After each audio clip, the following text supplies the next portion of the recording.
My name is Rainer and this is Rainier Books.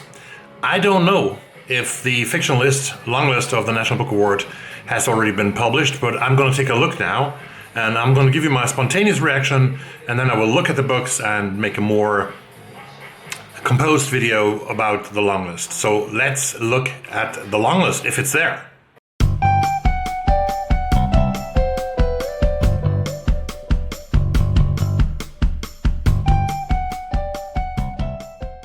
So the long list is here. It's on my computer. I haven't seen it yet. I'm going to take a look at it right now and we'll share it with you. National Book Award Long List 2022 for fiction. When We Were Sisters by Fatimah Asghar. Haven't heard about it. Schuster by Ramona Emerson. If I Survive You by Jonathan Escoffery. The Rabbit Hutch by Tess Gunty. The Haunting of Hajji Hotak and Other Stories by Jamil Kochai. The Birdcatcher by Gayl Jones. Nobody Gets Out Alive by Leigh Newman. Maria and Other Stories by Marytza Rubio. And All This Could Be Different by Thankam Mathews. And finally, The Town of Babylon by Alejandro Varela. And I say, WTF, what is this? I have only one book here that I've heard about, and that is, I heard about The Birdcatcher, I think, somehow. And I heard about The Rabbit Hutch by Tess Gunty, but none of the other books I've heard about anything. So let me dive into the books and then give you later a more detailed overview about the long list of the National Book Award, which looks interesting. As I said yesterday, the National Book Award has really come with a lot of surprises on its long list for this year. So many debut novels, so many books that I honestly had not heard about at all. And I saw today Greg's video at Supposedly Fun, where he gives a summary of all these books, and I was sort of a little bit relieved that even an American like Greg, who knows so much about books, didn't know so much more of these books either. So I would like to also give my summary of this long list that was given to us, and we'll talk about which books I might read and which I probably won't read. But I can tell you this is a very interesting long list. Let's go to the first book, which is When We Were Sisters by Fatimah Asghar, published by One World. This is a debut novel. Fatimah Asghar is a South Asian American poet. She is the co-creator and writer for the Emmy-nominated web series Brown Girls that aired in 2017, a very feminist project. She was an orphan at 5 years old, which has manifested itself in her work, as we can see also in the novel that is nominated here. And Fatimah has written poems like How'd Your Parents Die Again or Super Orphan.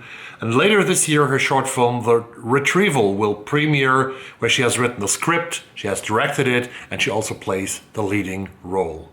But now she's longlisted for the National Book Award with When We Were Sisters, which takes again up the experiences of young people who are orphaned at a young age. These are three sisters whose parents have died and three sisters who care about each other in America. A novel about Muslim American women and their struggle to cope with their identities, as one of them also charts out her understanding of gender and the comfort they find in one another. Sounds like a very good novel, not directly my primary interest, so I put it aside a little bit here. The second one, a similarity to the first one, is the biography of the author. This is Shutter by Ramona Emerson, and this is published by Soho Crime. And I saw that Ramona Emerson recently did a YouTube talk together with the author of Winter Counts, David Haska Wombley Wyden, which raised my interest in this novel. Ramona Emerson is a Native American writer and filmmaker from the Diné Nation and comes from Kochai in New Mexico. Diné is the Diné word for an Indian tribe that is much better known as the Navajo in America. Ramona has a degree in media arts from the University of New Mexico and also a creative writing MBA from the Institute of American Indian Arts. Currently, she works on her 8th project in film, which is called Crossing the Line, a documentary series about the long epidemic of violence and discrimination continues to exist and thrive in the towns and cities that border Navajo communities. She also has been nominated for an Emmy, like Fatimah. Her first novel now, Schuster, is thought to be a part 1 in a trilogy that Emerson also wants to adapt as a series for the screen. The hero of the novel is Rita Todaccini. She's a forensic photographer who can see the ghosts of crime victims and therefore has a kind of superpower to help assisting in the solution of crimes. Her ability does also haunt her a lot. It drove her away from the Navajo reservation to Albuquerque, it will also threaten her life in this novel, which on the outside is a crime novel, but which also depicts the life in and out of the res. This is definitely very interesting. I think I'm going to get this novel. The third one, If I Survive You, by Jonathan Escoffery, published by Farrar, Straus, and Giroux. Jonathan the author has a great academic history of studying and teaching creative writing. He's a graduate of the renowned Minnesota Creative Writing Program, and he has taught creative writing at Stanford University, the University of Minnesota, and others. Short fiction of him was already awarded, among others, by the very prolific and well-renowned Paris Review.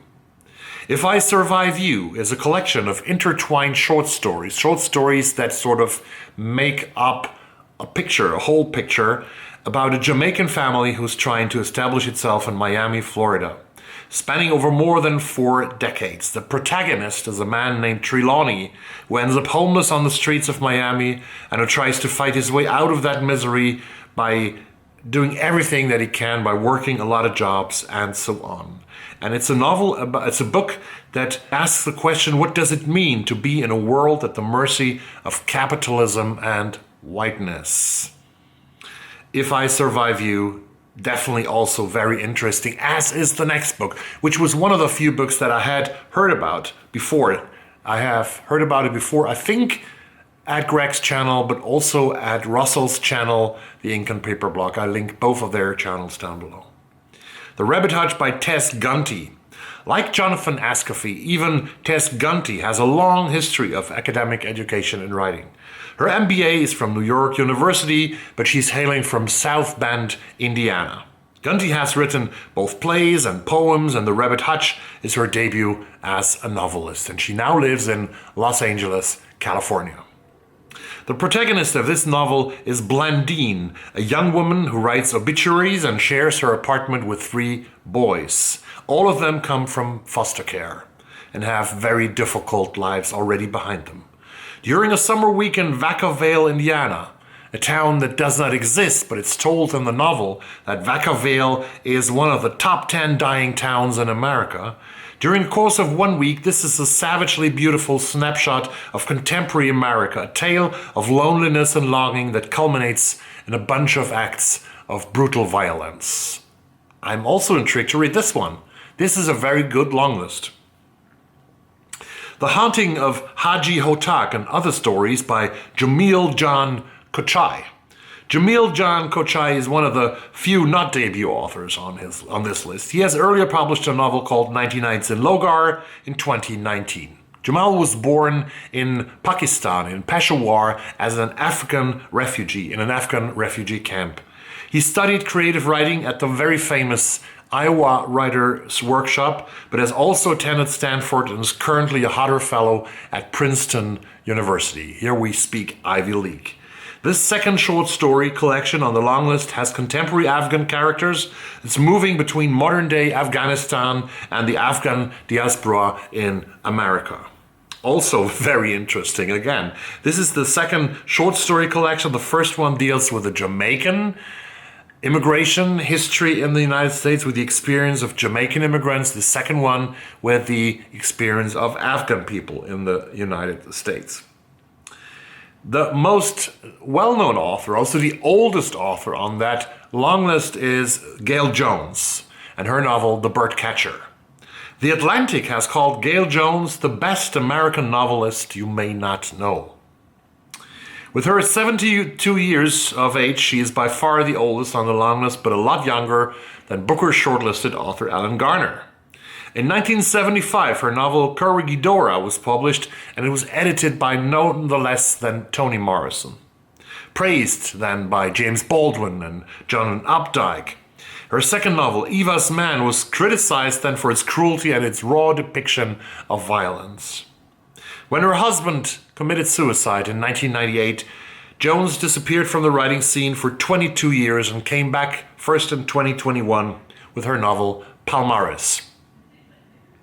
This book was among the finalists of this year's Pulitzer Prize. The Birdcatcher, her new novel, is narrated by the writer Amanda Wordlaw, who lives on the Spanish island of Ibiza. She lives there with her closest friend, the sculptor Catherine Sugar. Sugar gets institutionalized a couple of times during her lifetime for trying to kill her husband, who, despite that, is not leaving her, is staying with her. A study in black women's creative expression and the intensity of their relationship, says the publisher. Here's not really sparking my interest that much, as does the next one, thanks to the location already. Nobody Gets Out Alive by Leigh Newman. Leigh Newman grew up in Alaska, and her memoir still points north. One Alaskan Childhood, One Grown-Up World was a finalist for the John Leonard Prize in 2020. Today, she teaches at New York University and serves as an editor-at-large at Catapult Books. Nobody Gets Out Alive. This is the third short story collection on the long list of the National Book Award, and it has 8 stories of women and their lives in a male-dominated Alaskan society at its core. Some of the stories have earlier appeared in magazines and have also been awarded. Newman takes us to the remote wilderness in the 1970s and 1980s and shows us young girls and women in search of a wilder and freer, more adventurous America. Yes, I want to read this. And the fourth short story collection, you'll believe it, 4 short story collections, right. The fourth one is Maria, and Other Stories by Marytza K. Rubio. Marytza K. Rubio, I couldn't find out much about Marytza. She is from Santa Ana, California, and she belongs to the Latinx population of America. That's almost everything I could find out about her. Set against mega cities in America, this book deals with Mexican-American mystics and misfits and has a lot of animals in it, sometimes going to magic realism when, for example, a saber-toothed tiger runs with a little girl. The publisher promises that this is prose so lush that it threatens to creep off the page and that Rubio emerges as an ineffable new voice in contemporary short fiction. I'm not the magic realism kind of guy, that's why I pass on this one. The next book I have already started. I didn't know anything about this book until yesterday when I heard that it's on the long list, but I got it as my Audible read of the month today, and when I went to the gym to have a little training, I'm training again, yes, I'm trying to work out a little bit in my old age, I actually started listening to this novel and it really started good, that I can tell you.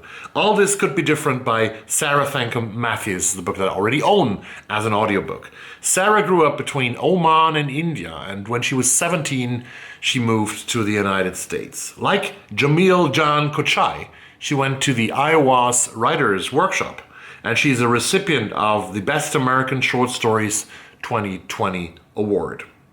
All This Could Be Different. It's basically one immigrant story to make a home in America. Sneha comes to Milwaukee, Wisconsin, where everything goes well for her in the beginning. A well-paid job in the midst of the economic crisis. She starts dating girls and being her true self. But then the recession gets harder and she and her friends get into problems. Her friend Tig begins to draw up a radical solution to their problems, hoping to save them all. I already started listening to that book, as I said. It's very pleasant, very beautiful, written from the perspective of Sneha, who is moving to Milwaukee, not coming far away from Wisconsin, moving to this town, working for an employer where she has to wear certain kinds of clothes, and where she lives a very lonely life, and then she starts dating girls on an app, and then things start to happen. This is number 9 of the 10 books nominated for the National Book Award. The last one is The Town of Babylon by Alejandro Varela. Alejandro lives and works in New York City.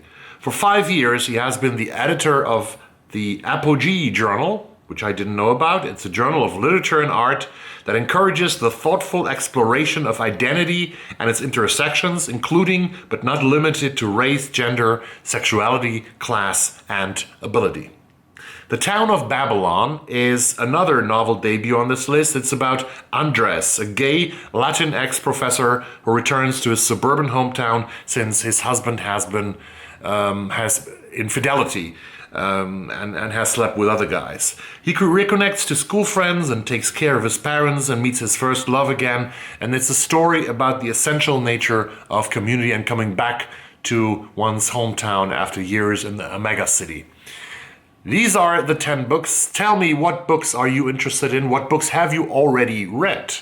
And which books are you intending to read from the National Book Award long list? I think I will later tonight sit down and order 3 of them. And as I said, I already have started with number 9 on this list, with Sarah Thankam Mathews' book, All This Could Be Different, and I really like it. Actually, I'm satisfied with this long list, although I had 0 points. My long list prediction was totally rubbish, and I'm disappointed, yes, let's say that Nightcrawling by Leila Motley is not on the long list. I understand, it's already a bestseller, and almost everybody's talking about Nightcrawling and Leila Motley. Maybe she doesn't need more attention, but on the other hand, it's a prize, it's an award, right?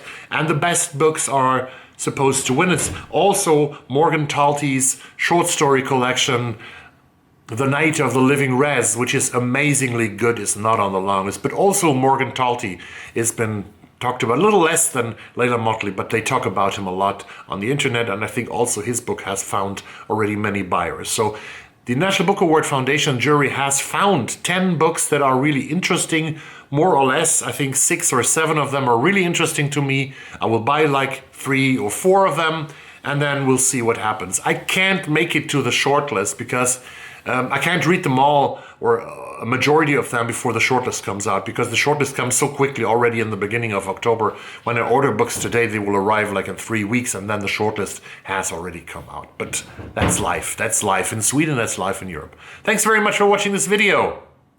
Subscribe to the channel if you haven't so, and I see you very soon. Bye-bye.